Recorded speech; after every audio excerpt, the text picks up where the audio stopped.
Viernes de Radiografía de Negocios con Jesús Hernández, nuestro editor en jefe de Milenio Negocios. Hoy hablando de por qué la banca pierde los sentidos en la inclusión financiera. A ver, Jesús, cuéntanos, bienvenido.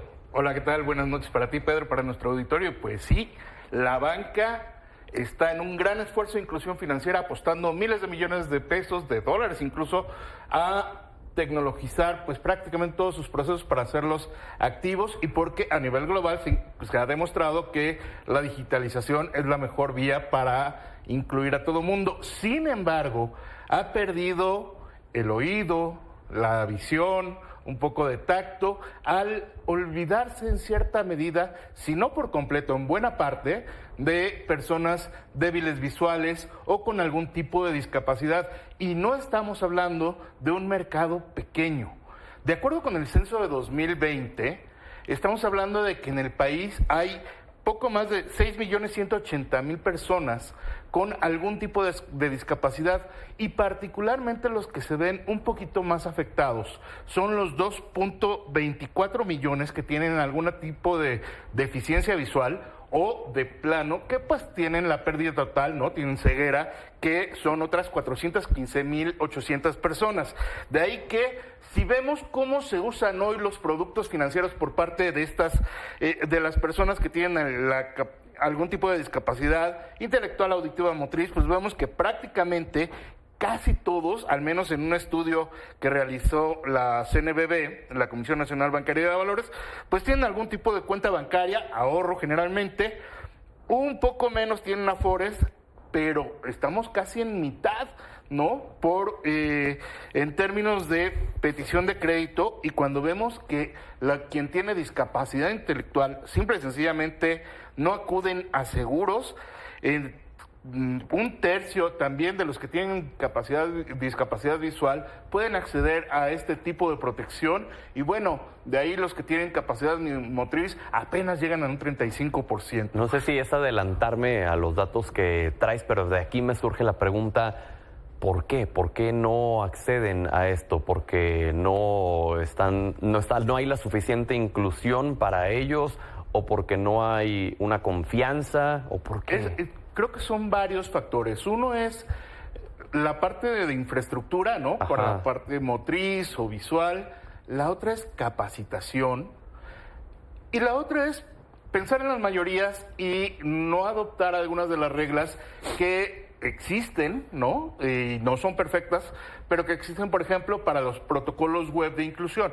Y ahí lo que vemos es que esto se nota muy claramente en el grado de adopción o de integración que tienen los 4 productos básicos de la banca, que son justamente el ahorro, los seguros, las Afores y el crédito, donde pues prácticamente vemos que solamente 29% de los 4 diferentes tipos tienen hasta los 4 productos.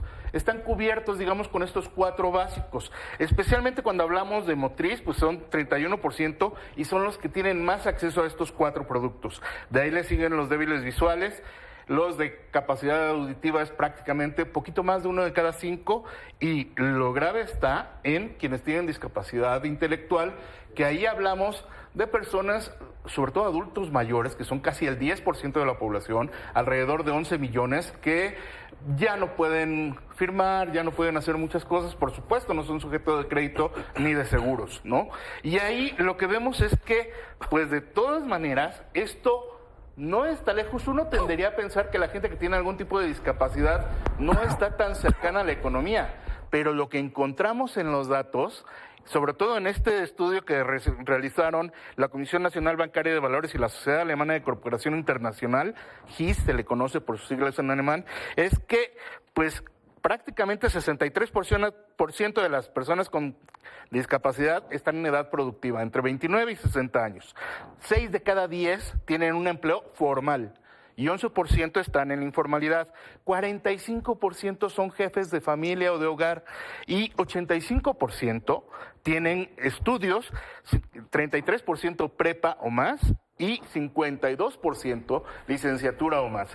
Y esto quiere decir que están perfectamente integrados. ¿Cómo contratan estos servicios? Pues lo veíamos hace un momento, estaban sobre todo en sucursal o en el centro laboral, que es donde pueden tener la atención directa, física, claro, y el acompañamiento para poder contratar alguno de hacerlo estos de forma servicios. Personal, ¿no? Así es. Okay. Lo mismo para las cuentas de ahorro que para las cuentas de crédito. Sobre todo, pues la de ahorro, que ya veíamos que es un tanto más necesaria para tener los recursos. Ahora, la tecnología es un aliado, pues lo que vemos es que a la hora de la realidad, pues no lo es tanto, ¿no? Cuando se busca cómo resuelven sus necesidades, pues el 40% pide prestado a familiares, o un tercio busca reducir gastos o utilizar del dinero ahorrado en casi 10%, vender, empeñar algo, atrasar el pago de créditos, solicitar un adelanto salarial, y solo 2% acude a un banco.